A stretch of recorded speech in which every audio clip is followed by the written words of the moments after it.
What's up, my boxing family? It's your boy Martine, aka the Boxing Purist. Welcome once again to the Truth and Absolute channel, where I speak the truth and nothing but the truth, so help me, good God Almighty. Okay, y'all, so there's a few things that I want to touch on. Saw a little bit more news about Canelo's PBC deal. Yeah, surprise, surprise. I try to get all the info and put it out there for you guys, you know. I know that a lot of my subscribers are big Canelo fans, and I mean, with all reason, you know what I'm saying? That the guy he's a special talent. But of course, this week, however, this week there's more news than that. And let's talk about Devin Haney for a minute and his situation with him being arrested over having a semi-automatic weapon out in LA, I believe it was. Now, let me start by saying, you know, California is a beautiful state. It was once upon a time, but it's ran like garbage. Their laws are highly questionable, in my opinion, right? It shouldn't be bad to carry a weapon anywhere for self-defense, and that's my personal opinion. A lot of you guys may disagree. So on that part, I think it's bonkers. However, as silly as a rule is, as silly as a law is, they're made to be followed, and no human being is above the law. So in this situation, I personally think that Devin, first let me start by saying Devin is not a dumb guy. I don't think Devin Haney's a dumb guy. You know what I'm saying? His dad, his team, I mean, to be where they're at, you know, it takes more than just talent, right? They gotta be smart. They gotta have some brains in there for sure. So I'm not knocking that. However, they're not dumb. They should know that they cannot have a semi-automatic weapon out in LA. Everybody knows that. Everybody should know that that's an adult. You know what I'm saying?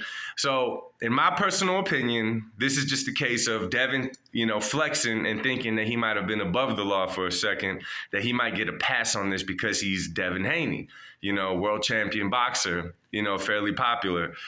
I saw an interview with Claressa Shields talking about how Devin should have never went to jail over that. She made it real clear that, you know, having a gun, you know, carrying is not a bad thing. She said that someone on his team should have took the rap for Devin because it's Devin Haney, you know, that they should have took the rap on his gun and they should have went to jail, this and that. Now, at a young age, I would have been like, yeah, I agree with you, Claressa. But I'm an adult now, right? We're all adults now, most of us anyways.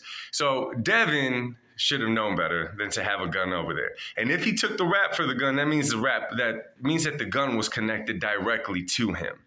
And listen, if you play with fire, you may not get burned all the time, but the chance is always there that you're gonna burn. On this one, Devin Haney, it sucks. It's not what I want for anybody, but he got burned on this one. Again, he's not a dumb guy. Devin knew what he had and where he had it, and unfortunately, he faced the consequences. I'm sure he'll be back in court. I know he's out on bail, all of that now. So Devin Haney, make smarter choices, dog. No one is above the law. No one should be above the law anyhow. So now next, I heard an interview with Steven Espinoza. You know, he's over there at the Frank Martin fight, getting ready for tonight's fight.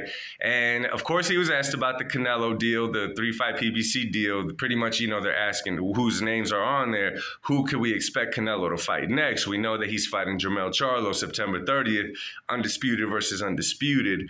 So Steven Espinoza pretty much said that there's no one set in stone. So I was wrong in past videos. I've made videos that David Benavidez was not on the list. I even gave my theory that maybe they're going to get him the Bivol fight after the 2 Charlo fights.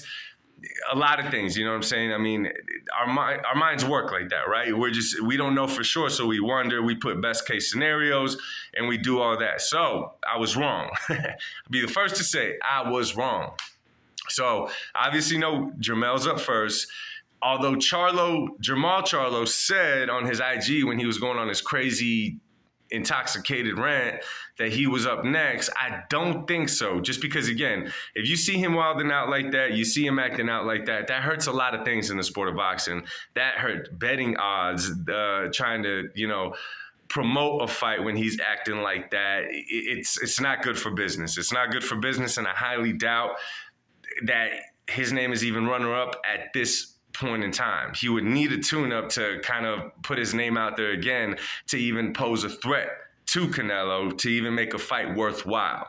That's just my opinion, of course. So He also stated that Canelo took the fight deal with PBC because, let's be real, y'all, the fight that mostly motivates Canelo Alvarez, or did anyways, was a rematch at 175 pounds with Dimitri Bivol at light heavyweight. We know Canelo couldn't get that fight. We know that Bivol wanted 68, not 75. We know Canelo would have not sat right with him to fight him at 168, being that he fought him at 75 the first time.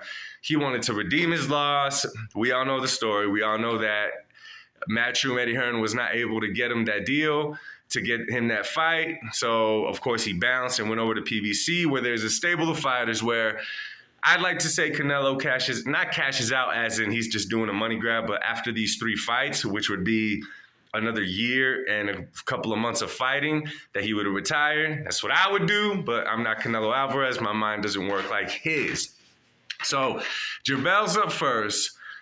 So I'm thinking now, I said in a past video that the Benavidez fight wasn't on there, but I'm thinking now that Canelo's just going to make Benavidez wait to the second, possibly third fight. Reason being is, I think what really started off that wrong, because we all know Team Benavidez sent Canelo a $50 million offer. Canelo, being the A side, the cash cow, the face of boxing, probably received that offer like, what? You're sending me an offer? Say what? Then it's like, where's Team Benavidez? Who's backing him to send Canelo $50 million to fight? If you're trying to pay Canelo $50 million, the promotional process, when you're getting paid and everything else included, I'm assuming you're talking somewhere over the $150 million. I don't know the business that in and out. I'm just telling you what I think. So, of course, I think Canelo's going to fight Benavidez. I just think he's going to make him wait a little bit. Pretty much like, open your mouth, thinking that you're going to send me an offer. Now you wait. That's what I think. Who knows? But in my opinion, the 3 fights that make the absolute most money is Undisputed versus Undisputed, against the Mexican monster, David Benavidez, and then against Earl the Truth Spence. That's just what I think. That's just what I think. It's not cemented, but y'all know that those would be the biggest money fights in the deal, right? That unless they sell it like Jermell, you know, getting revenge for his brother if Canelo were to beat Jermell. But then again, Jermell's not even in, it's like his mind is not even on boxing right now. He's out there acting crazy with his boys. So, one thing is for sure though, y'all. This is one thing that's for sure. As soon as Canelo signed with PBC, he became the face of PBC. And I'll tell you exactly why. Because it doesn't matter who they match Canelo up with, they're going to make their money back. They're going to pack any stadium. He's with PBC now. They're going to pack any stadium. They know what they were doing in signing Canelo.